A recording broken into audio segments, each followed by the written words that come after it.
Electric energy is amazing. In general, it's considered to be the flow of electric charges, and the charges can be either positive or they can be negative. If they're positive, it's the flow of protons. If it's negative, it's the flow of electrons. But no matter what, we're dealing with subatomic particles. There are so many applications for this flow of electrons or electricity.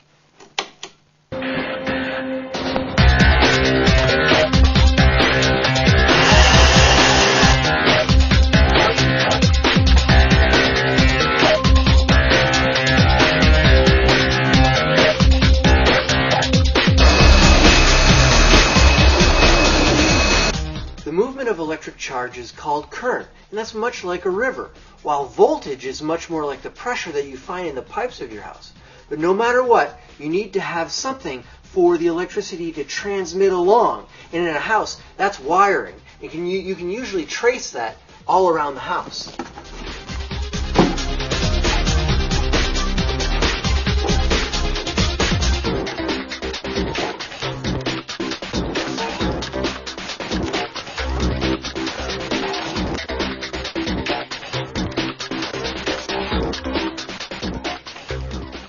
Usually it doesn't take that much time to trace the wires and find out where the power or the electricity comes into your house. And this is called a circuit box.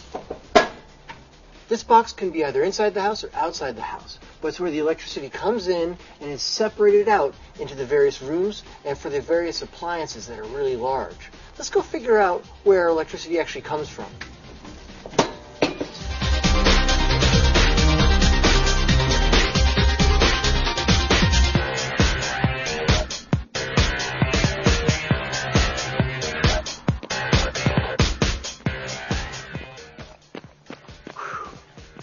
So power lines are generally pretty easy to trace back to their source because they're oftentimes above ground. Power companies spend a lot of effort trying to figure out the best way to have electricity move through the power lines. They want as little resistance as possible. And this means that they want as few electrons or charged atoms, called ions, in the way. Metals are perfect for this.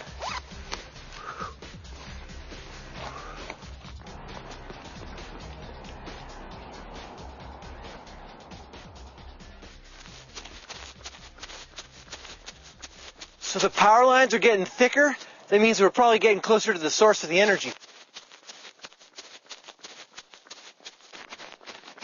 So this is where the energy comes from. This is a coal-fired power plant. And coal is a dark brown or black sedimentary rock made mostly of carbon.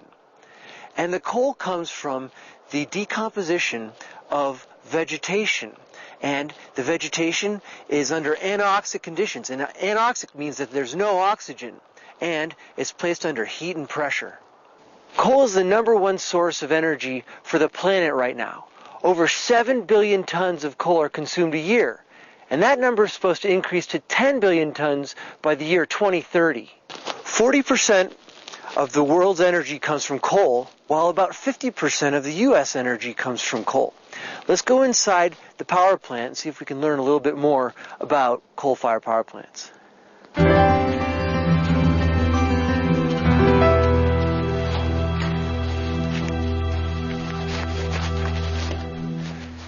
Howdy. Hi, Rocky. Ryan Vachon. Hi, Ryan. Here, you're going to need this stuff. Great. To go out to the plant. You going to show me around? I'll show you around. Excellent.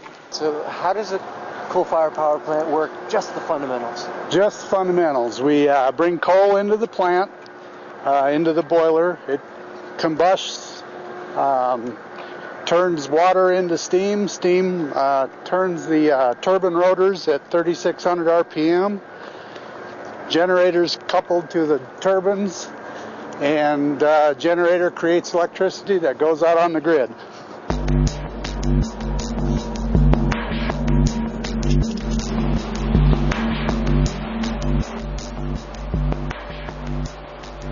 Okay, so here we've got 400 tons per hour of coal being fed into our power plant. It's being sent into silos before it goes into the boiler. We burn about 150 to 160 tons per hour of coal.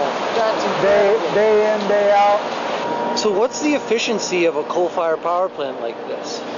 On a heat rate basis, it's about, ours is about 10,100 BTU per kilowatt hour, which would equate to around 35% efficiency. So where does the rest of the energy go that's created by combustion? There's a lot of waste heat that occurs. We can't get every BTU of thermal energy out of the steam that goes to the turbine, so it gets condensed back into water in the power plant, and the cooling lake, the water out there in the cooling lake takes that heat away from the steam cycle, and it evaporates. So where are you taking us next? We're going to walk into the boiler building right now. What's the boiler building? That's where the coal is combusted. All right. We're going to be at the bottom of the boiler.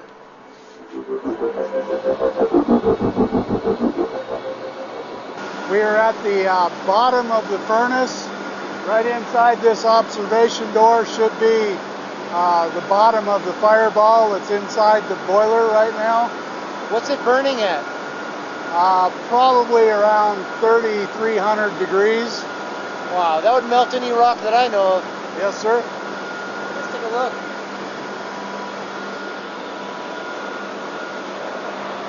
Wow. That's probably too bright for his camera. There has to be a green component to this. There are so many people out here with concerns about what's being emitted by power plants. Right. What do you have for this power plant? For our facility, we have we'll go inside here. It's a dry scrubbing process to remove the sulfur dioxide out of the flue gas stream. Combustion gas that's exiting the boiler comes into these chambers that are above us here. There's a chemical process that takes place inside these chambers between the calcium oxide that's in the slurry and the sulfur dioxide that's in the flue gas. Get a chemical reaction, sulfur dioxide's removed, and the sulfate particle that's created gets carried over into the baghouse. This is the turbine generator system in front of us here. Steam that's coming from the boiler is going through the rotor, through the steam path onto the rotors and the turbine, turning the whole rotor assembly at 3,600 RPM. This equipment right in front of us here is the generator, and that's right now making it probably about 275 megawatts of electricity. This is the originating power line coming out of our power plant. To our right here is transformers that step up the voltage of the produced power at the facility to 230,000 volts. Sends it out to the substation, and from there our transmission distribution group takes it over and sends it out to wherever it needs to go.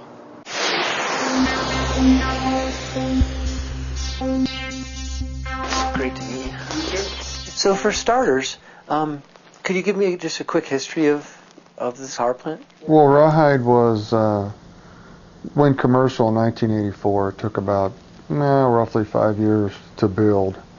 What kind of upgrades have you made to the power plant since its inception, since its opening? Well, numerous upgrades. Some of the bigger ones have centered around the turbine itself and improving turbine efficiency. We have made upgrades to the boiler so that the boiler itself would burn more cleanly and reduce our NOx emissions. We've looked at it from a generation perspective, we've looked at it from a cost perspective, we've looked at it from an emissions perspective, and we're always looking at all of those things, trying to find a balance and invest money where we think we're going to get the best benefit out of it, because we're spending the public's money. What are two hot button issues that in the utility industry? Yeah. One in general is all coal plants should be shut down. They're dirty, they're a menace to society. To me personally, I see the irony in the fact that we put up coal plants all around the country because there's enormous coal reserves in this country, and the largest expense that I have at this facility is fuel. So the lower the fuel cost, the lower consequently the generation cost, the lower that all-in cost, the lower the rate that the ratepayer pays.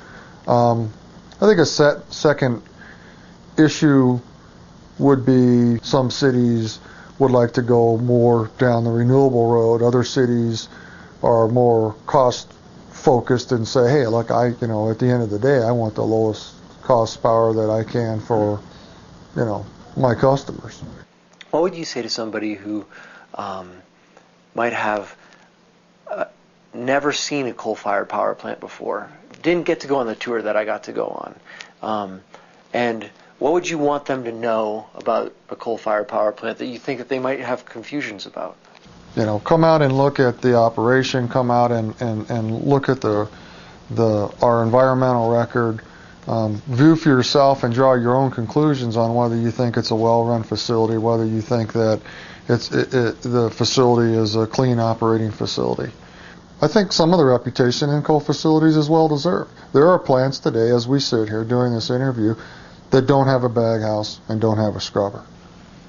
And in my personal opinion, I think that that's outrageous in this day and age when technology is available to do that. Our belief was we could build and operate a coal plant, and it could be done in a clean, environmentally responsible manner.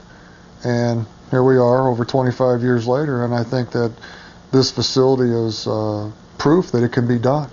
And it can be done economically. And it can be done reliably. Let me get one thing in. Thank you so much. No, it's my pleasure. Really appreciate it. Thank you guys for taking time to come out. Yeah.